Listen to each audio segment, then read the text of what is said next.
Hello everybody, welcome back to my short video lesson today. Today in this video lesson, we will share with you on this YouTube channel about the new points. Uh, what is plantation agriculture? What is it?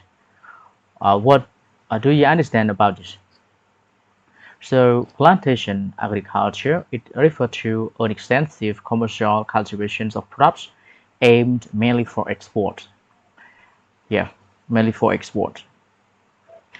And there is a very distinctive types of tropical agriculture for growing cash crops. So what is growing cash crops? In growing cash crop or cash crop here, I explained you already in the previous unit, the previous points already. Uh, and I hope that everyone understand or knows about these cash crops. In large estate, yes, like estate for or plantations. It is distinctive types of tropical agriculture for growing cash crops in like estate or plantations. And the third one, most of the plantations in all tropical countries were introduced during the colonial times in the Europeans. If you want to know about tropical countries, uh, you can search the internet or research about these ones or what are the tropical countries. Okay, and uh, for example, like British in Malaysia, Dutch in Indonesia, and Spanish in the Philippines, with their departures after independence. Many of the estates have been taken over by the locals. Some have been uh, fragmented or subdivided into small holdings to enable more local to own and run them. Yes. Now move on to the next one. Where is plantation agriculture found in Southeast Asia? As shown in the maps, you can take a look to the page 94. Yes, uh, and the picture figures is 6.12. Plantation agriculture is very widely practiced all over the countries in Southeast Asia. Their development, yes, their development. Uh, Dates back to the 18th and 19th century, when the European were colonial master over these territories. Yes, and different types of cash crops were introduced by different colonials. In this, uh, we can see that colonial masters. The first one, Malaysia. In Malaysia, rubber, oil, palm, and tea. As in Cameron Highlands. These are in Cameron Highlands. And in Indonesia, rubber, oil palm, coffee, tea, sugar, canes, and spices. Sorry, spices. The next one, the Philippines, coconuts, sugar cane, abaca, and Manila hams. Yes. And the last one, Indochina, like rubber, coffee, and cotton. Yes, cotton. The next one, the European introduced these types incorrectly. This has no the last letter S. Crops, rubber, oil palm, tea, sugar, uh, coffee, yeah, and sugar canes, etc. Because the great demand for Europeans and for the country. The first one, rubber. Rubber is used to make, yes, it is used to make rubber. It is used to make rubber tires. And oil palms, vegetable oil palms, and coconuts to make coconut oil. Just vegetable oil, and it is used to make vegetable oil, and coconut is used to make coconut oils. And tea and coffee, it is they are very popular in Europe. Yeah, and also in still the more popular around the world this day. Sugar from sugarcane is far cheaper to process than sugar from sugar beet. Yeah, sugar beet. Abaca uh, or Manila hams, it's used to make ropes. Yeah, to make rope. And spices like cloves and cinnamon. It is used to preserve or put in the food to make food more tasty. Yeah, you can take a look at this one here. Uh, Sugar beet and sugar cane. The first one is called sugar cane here. Yeah, sugar cane. It means cane used to make sugar, and this one beet. Yeah, sugar that is made from beet, kinds of beet. Yeah, and look at to the next one. What are the characteristic features of plantation agriculture? What are the characteristic features of plantation agriculture? Large-scale estate farming, rubber, oil palm are raised in large estate of more than 40 hectares. Yeah, 40 hectares. Some estates are as large as 3,000 acres or 1,200 hectares each. The increasing numbers of estates have now been broken up into local-owned smallholdings. Foreign ownerships, yeah. In number two, foreign ownerships and increasingly local ownerships. Uh, it has many, yes, large estates were owned by foreign European companies until recently. Yes, until recently.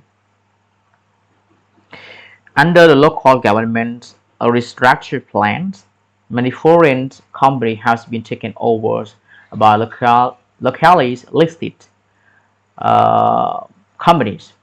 In the political less stable parts of Southeast Asia, many foreign companies prefer to sell their, their stakes to the locals and invest their money elsewhere.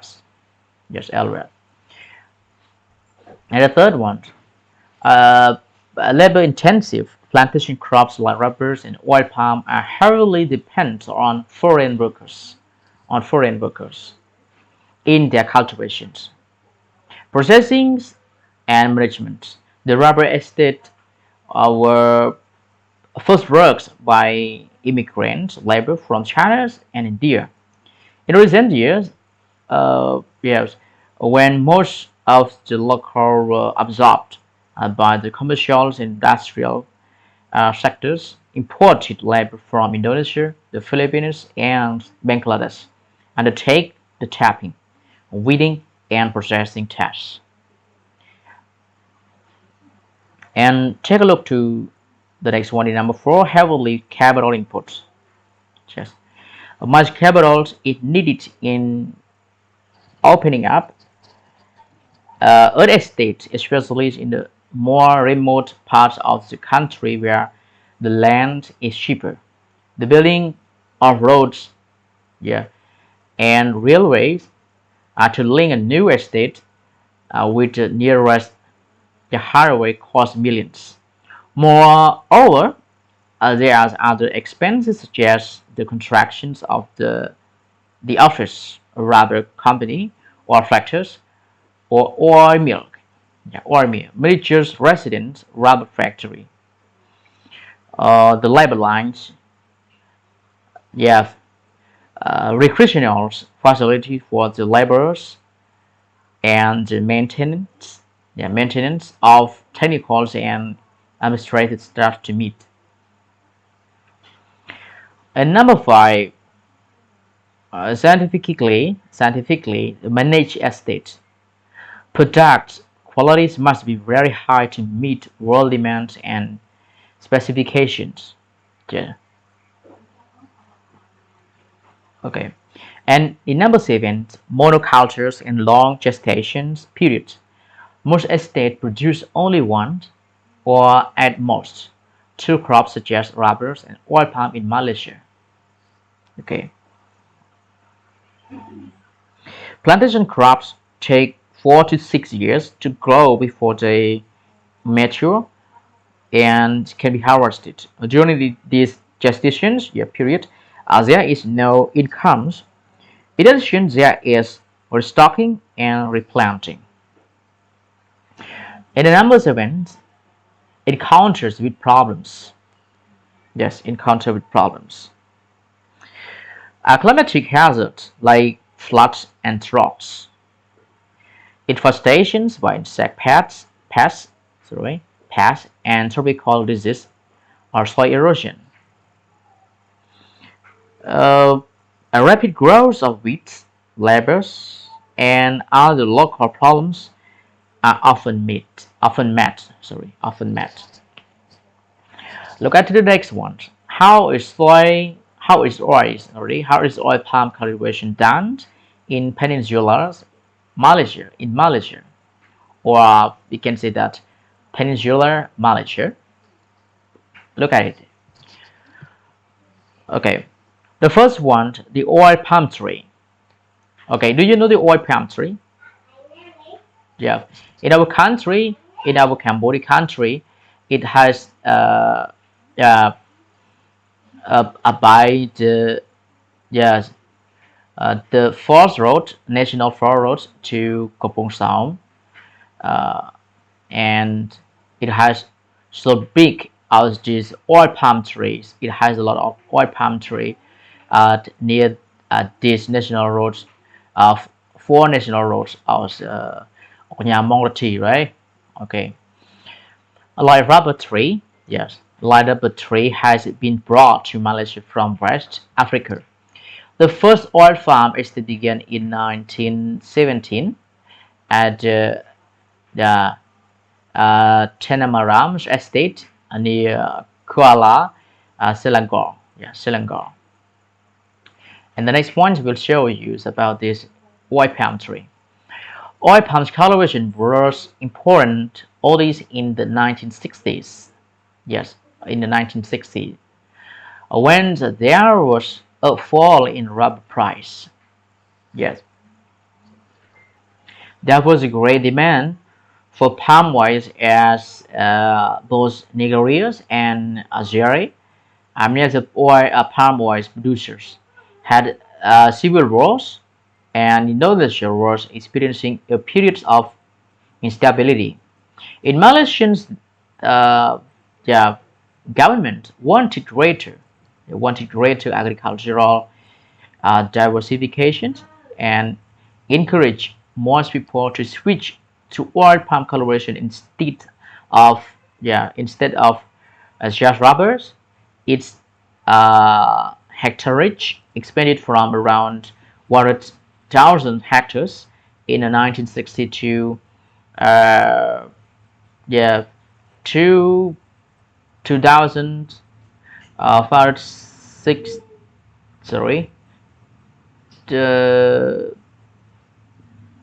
2 million, yeah, 2,056 7,000 hectares, sorry, in the 1996. Today, oil palm is the fastest growing plantation crops planted everywhere and earns more foreign exchange for Malaysia than any other export crops. And in industry, most of the oil palm is cultivated peninsular Malaysia, it's about 80%. Yeah, 80%. With the remaining 50% from Sabah and Sarawak. It is ground in the broad estate and small holdings.